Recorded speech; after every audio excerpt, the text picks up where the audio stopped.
Al eeuwenlang voeren we in Friesland een strijd tegen het water. En die strijd gaat onverminderd door. Tijdens storm of hoge waterstanden beschermen waterkeringen ons tegen het wassende water.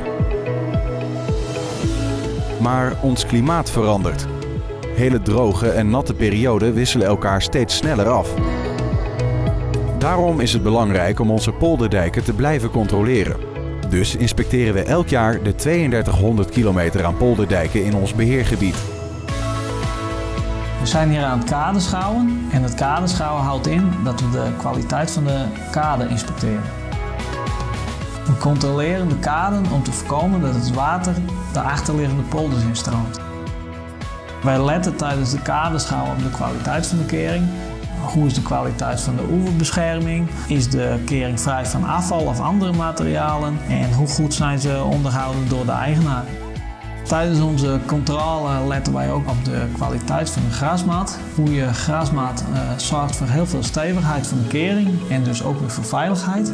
Verder controleren we op bijvoorbeeld graafwerk van mollen of muskusratten. We controleren verder op droogtescheuren. Deze kunnen de kering ook aantasten.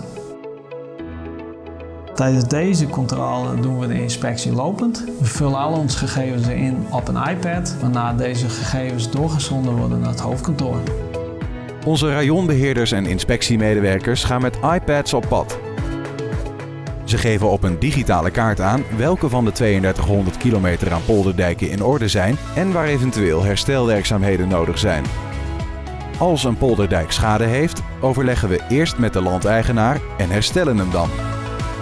Zo houden we de voeten droog en onze polderdijken sterk. Zo, jullie zijn buiten geweest en hebben gezien hoe die inspectie is uitgevoerd. Maar dan wil ik heel graag met jullie naar binnen toe om te kijken hoe we dat verder verwerken. Goed, jullie zijn in het veld geweest bij een van onze inspecties. Alle inspecties zijn nu achter de rug. Je ziet hier waar in Friesland verschillende bevindingen zijn vastgelegd. Jullie waren in het zuiden van Friesland geweest. Als ik even klik, dan kan ik terugvinden wat bevindt zich daar. Aangegeven is dat Johan van der Akker was, een collega van mij. En die heeft op 26 januari vastgelegd dat er graverij is in de kering, in het gras. Veroorzaakt door mollen. Op den duur zou dat de zaak verslechteren, dus ik vind het noodzakelijk dat daar de mollen worden bestreden. En dan kan ik voor deze bevinding een werkorder aanmaken. Vervolgens vul ik nog een aantal velden in, zodat onze buitendienst, onze onderhoudsdienst gewoon weet waar moet ik zijn, wat moet ik doen, moet ik er heel snel heen, is het heel urgent of is het planbaar. Nou, als ik al die gegevens voor hem invul, dan krijgen zij opdracht om ter plaatse de mollen te bestrijden. En volgend jaar dan houden we weer een inspectie en hopen we dat we met minder mollen tegenkomen. Zo houden we niet alleen vandaag, maar ook morgen Friesland en het Groninger Westerkwartier veilig en leefbaar.